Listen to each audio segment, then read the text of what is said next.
Good afternoon বন্ধুরা, কেমন আছো? আশা করি সবাই ভালো আছো, আমিও ভালো আছি। এই যে একটা জ্যান্ত কাতলা মাছ নিয়ে এসছে, এই যে ঝিঙে আলু দিয়ে। এই ঝিঙেটা বা ছোটো লোহার কড়াই ভাজবো, ঝিঙে আলু দিয়ে ঝোল হবে। চলো দেখতে থাকো কেমন করে করি রান্না।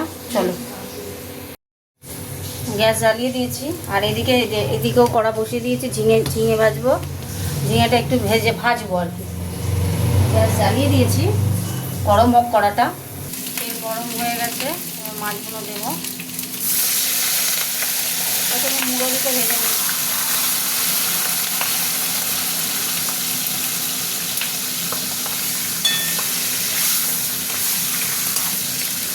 মুড়ো দিতে ভাজা হতে থাক। মুড়োটা ভাজার পরে একটু তুলে নিয়েছি আর এই 3 পিস মাছ দিয়ে দিলাম। ভাজা হলে তরকারিটা বসাবো, ওকে থাক। এই মাছটা ভাজা হয়ে গেছে, তুলে নিচ্ছি।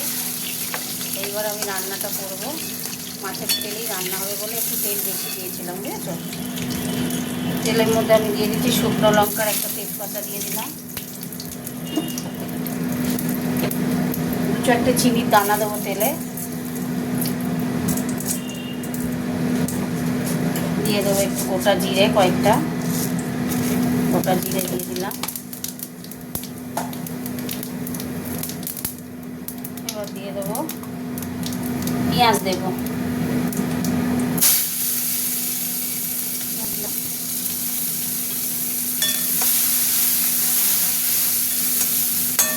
পেঁয়াজটা একটু ভাজা ভাজা হোক। পেঁয়াজটা ভাজা ভাজা হয়ে এসছে অনেকটাই। এবার আলু দিয়ে দিলাম। আলুটা পেঁয়াজের সাথে ভাজবো, তাহলে ঝিঙে আলু দিয়ে মাছের ঝোল, একদম জ্যান্ত কাতলা মাছ, জানো তো। আলুগুলো অনেকটা ভাজা ভাজা হয়ে গেছে। এবার আমি টমেটো দিয়ে দিলাম।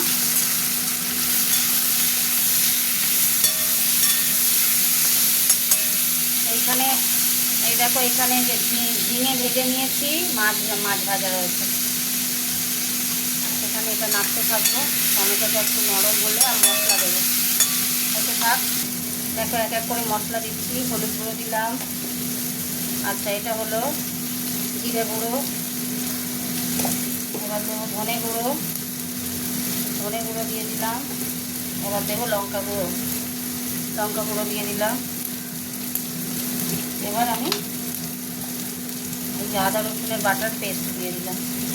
একটু জল দেবো, মশলাটা নাড়বো তো, জল দিলাম।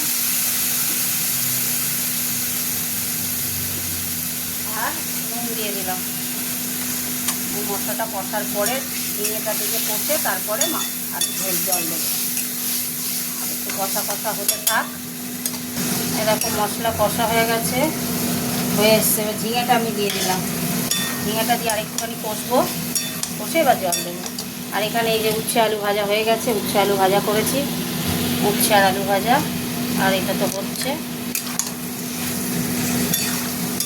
অনেকক্ষণ মশলা কষা হয়ে গেছে, তলায় লেগে যাচ্ছে। হতে থাকার একটু হয়ে গেছে বন্ধুরা। আমরা জল দিয়ে দিচ্ছি, জল দিয়ে দিলাম। আমি এই যে হাত পাখা দিয়ে হাওয়া খাচ্ছি, জানো, ফ্যান চালিয়ে। এত গরম লাগছে, আবার জানলা খুলে দিয়েছি তাও গরম।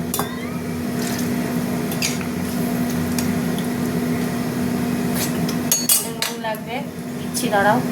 ফুটে গেছে বন্ধুরা, মাছগুলো দিয়ে দিচ্ছি, কাঁচা লঙ্কাও দিয়ে দিলাম। এবার আলুটা সিদ্ধ হয়ে গেলে, ঝিঙে তো হয়েই যাবে, আলুটা সিদ্ধ হয়ে গেলে ঝোল হয়ে যাবে। ফুটে থাক। চাপাটা খুললাম, তরকারি কমপ্লিট আমার। ঝিঙে দিয়ে মাছের ঝোল, জ্যান্ত কাতলা মাছের ঝোল করলাম। এই যে আলু সিদ্ধ হয়ে গেছে, দেখতে পাচ্ছ। এবার চাপা দিয়ে দেবো। তোমাদের সাথে একটু কথা বলে নিই। গ্যাস অফ করে দিচ্ছি। চলো তোমাদের সাথে একটু কথা বলে নিই। তো ঝিঙে আলু আর কাতলা মাছ দিয়ে জ্যান্ত মাছের ঝোল করলাম। কেমন করে করলাম দেখলে তো, তোমরা বাড়িতে করবে, ভালো লাগে, টেস্টি হয় তরকারিটা, জ্যান্ত মাছ যেহেতু। ঠিক আছে, কমেন্ট করো। টাটা, সবাই ভালো থেকো।